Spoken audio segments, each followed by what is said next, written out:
Good morning guys, it's 6:30 in the morning. Nakatamad bumangon, pero naisip ko, kailangan tayong bumangon ng maaga para sa pamilya natin at makapagtrabaho tayo ng maaga. Ayun na nga, ibabangon ko na yung katawan kong mabigat, didiretso ako sa bintana. Sisilipin ko ano nangyayari sa labas. Ayun, maganda yung view, luntian ng mga dahon, masarap na simoy ng hangin. Kasabay nito nag-aawitan ng mga ibon. Maganda pala yung panahon ngayon kumpara kahapon. Kaya guys, kung ano mang mayroong problema tayo, lumaban lang tayo. Huwag tayo mawawala ng pag-asa. Pag nakikita ko yung ganitong view, gumagaan ang pakiramdam ko. Kaya swerte ko nandito ako ngayon. Kaya yun, naiihi na pala ako guys. Punta muna ako CR. Naalala ko, kailangan ko na pala maglinis ng CR. Hindi ko na pala ito nalilinisan. Ayun na nga guys, pagkatapos kong sumi-CR, hinahanap ko yung towel kasi maliligo na ako niyan. Naalala ko nasa loob pala ng CR na iwan ko kahapon. Kaya ayun, kukuha na lang ako ng toothbrush at saka yung shampoo para maligo. Nandito pala ako ngayon guys sa dorm. Wala akong binabayaran, libre lang. Kasi dito ako nagtatrabaho. Ayun na nga, papasok na ako CR para maligo. Papaabusin ko muna yung tubig. Tsaka isasarado ko yung pintuan. Mabilis lang naman akong maligo, 15 minutes, minsan 10 minutes lang. Kaya ayun, tapos na akong maligo. Ready na akong magbihis para maaga ako makapasok. Sinukat ko muna yung slacks, baka hindi na magkasya, pero kasya pa naman siya. Ngayon, sasabay ko na yung paglagay ng toner sa mukha ko para kuminis naman tayo. Tuwing umaga ito ginagawa ko bago ko pumasok. Para pag makita ko ng customer, hindi mas lalong magalit sa akin. At saka para makahanap tayo ng magmamahal sa atin. Charot!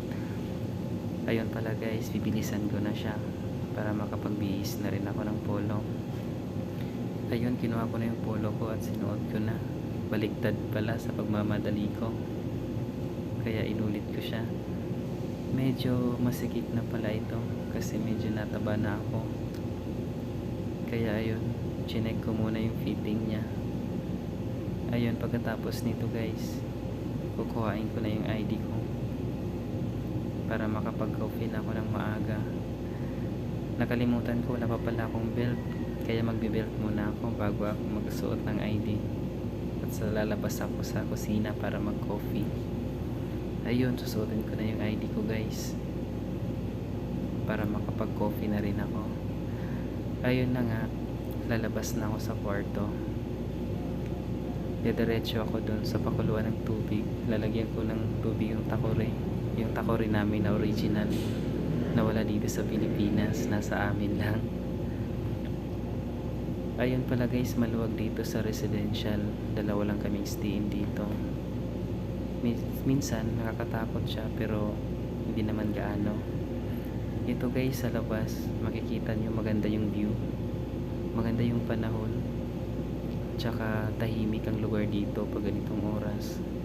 Doon sa gilid naman guys, sementeryo yan, pero hindi naman nakakatakot. Mas nakakatakot nung iniwan ka pero hindi na siya bumalik sa'yo. Charot! Ayun na nga guys, kulo na siya sa maganda naming takore. Sabay ko mikos-mikos yung kape sa baso para mapag-coffee na ako guys. Doon na pala ako sa office magko-coffee. Sabay ko kuhain ko yung mga susi para makadiretso na ako sa opisina. Ayun na nga guys, nilalakad ko na yung hallway papunta sa baba, sa ground floor. Medyo nakakatakot pala dito minsan, pero nilalabanan ko sarili ko. Sabi ko kaya ko to, kinaya ko nga nung iniwan niya ako. Charot! Ayun na nga guys, pababa na ako dyan. Diretso na ako dyan sa third floor muna. Kailangan kong mag-punch in. Tsaka dyan din ako nag-o-office. Kaya guys, hindi ko na ipapakita sa inyo yung nandun sa loob. Hanggang dito na lang.